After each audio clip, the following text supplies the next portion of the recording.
हम सबको ये प्रश्न उत्पन्न होता है कि हम गलत कर्म में ना पड़ जाएं। गलत कर्म यानी पाप। इस विषय में महाकाल भगवान हमें मार्गदर्शन देते हैं। एक सिपाही को देश को बचाने के लिए हत्या करनी पड़ती है।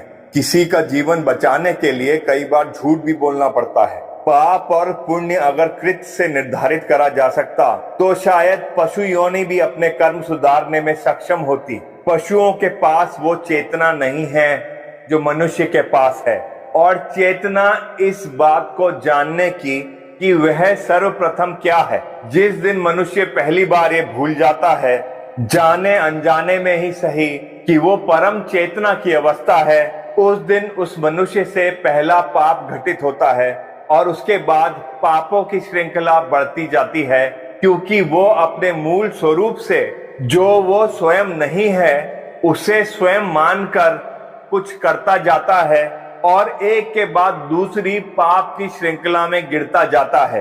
जहां मनुष्य ये जान लेता है कि वो परम चेतना है, तब उसका कोई भी कर्म पुण्य में घटित होता है और एक के बाद दूसरी वो पुण्य कर्म में उठते जाता है और अपने साथ संसार को भी उठाते जाता है। जब मनुष्य पूर्ण चेतना से कोई काम करता है तो समझ लेना ब्रह्मांड ही स्वयं कर्मों को क्रियान्वित कर रहा है तथा अपने कण कण को अमन और शांति की ओर निर्देशित कर रहा है। अब प्रश्न ये उठता है कि पशु पुण्य कर्म क्यों क्रियान्वित नहीं कर पाते? तो उत्तर ये है, जब पशु के आसपास के मनुष्य भी पुण्य कर्म क्रियान्वित नहीं कर पाते तो पशु कैसे कर पाएंगे?